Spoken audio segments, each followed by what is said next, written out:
प्राचीन सिंधु नदी के किनारे भोर की पहली किरणों के साथ एक शांत धुंध फैलती है और सुनहरी रोशनी पानी की सतह पर चमक उठती है।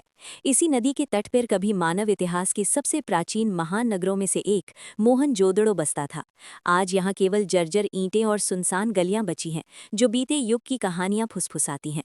पानी के छोटे छोटे तालाब आसमान को प्रतिबिंबित करते हुए उस खोई हुई दुनिया की झलक दिखाते हैं। ये नगर एक विशाल और शक्तिशाली संस्कृति का हिस्सा था, जो हजारों किलोमीटर तक फैली हुई थी। सिंधु घाटी सभ्यता अपने उत्कर्ष काल में यहाँ के बाजार व्यापारियों से भरे रहते थे, जहाँ मिट्टी के बर्तन, अनाज, कपड़े और कीमती मनकों का आदान प्रदान होता था। कुशल कारीगर कांसे के औजार बनाते और मिट्टी को सुंदर बर्तनों का रूप देते थे। बच्चे सुव्यवस्थित गलियों में खेलते थे और उनकी हंसी ईंटों की दीवारों के बीच गूंजती थी। शहर के बाहर उपजाऊ खेत गेहूं और जौ की भरपूर फसल देते थे, जो बड़ी आबादी का पालन पोषण करती थी। उन्नत जल निकासी व्यवस्था शहर को साफ सुथरा बनाए रखती थी। नदी जीवन रेखा की तरह दूर दराज के क्षेत्रों से व्यापार और संपर्क बनाए रखती थी। कारीगर अत्यंत सूक्ष्मता से आभूषण बनाते थे, जबकि पालतू पशु भोजन, वस्त्र और श्रम प्रदान करते थे। गहरी ईंटों से बने कुएं हजारों लोगों को स्थायी जल उपलब्ध कराते थे। शहर की हर सड़क और इमारत सुनियोजित ढंग से बनाई गई थी। छोटे छोटे मुहरों पर उकेरे गए प्रतीक आज भी रहस्य बने हुए हैं, मानो किसी भूली हुई लिपि के संकेत हों। मानकीकृत बांट और तराजू एक विकसित व्यापार व्यवस्था का प्रमाण देते हैं। भट्ठियों में एक जैसे आकार और डिजाइन के बर्तन तैयार किए जाते थे, और समान आकार की ईंटें उन्नत निर्माण तकनीक को दर्शाती हैं। भूमिगत नालियां घरों का गंदा पानी दूर ले जाती थी, जो सार्वजनिक स्वास्थ्य के प्रति जागरूकता का संकेत है।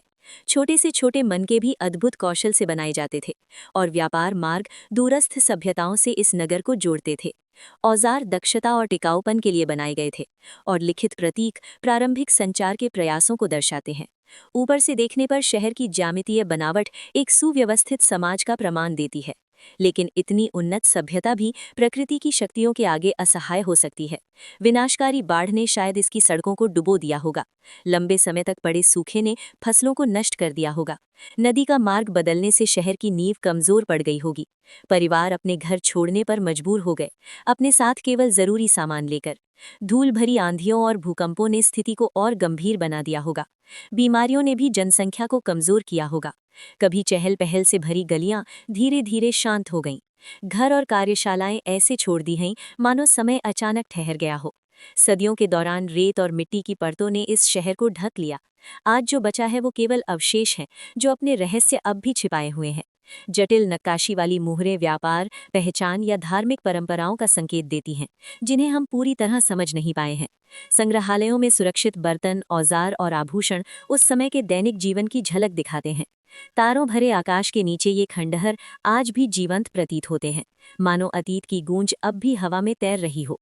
यहाँ कभी रहने वाले लोगों की कल्पना करना आसान है, जिन्होंने कौशल और संगठन पर आधारित समाज बनाया था।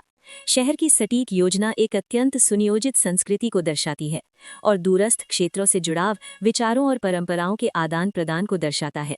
विशाल अन्नागार कभी पूरे शहर के लिए भोजन संग्रहित करते थे। नदी आज भी बह रही है, समय और इतिहास के उतार चढ़ाव से बेपरवाह। हर सूर्योदय इन प्राचीन भूमि पर नई रोशनी डालता है।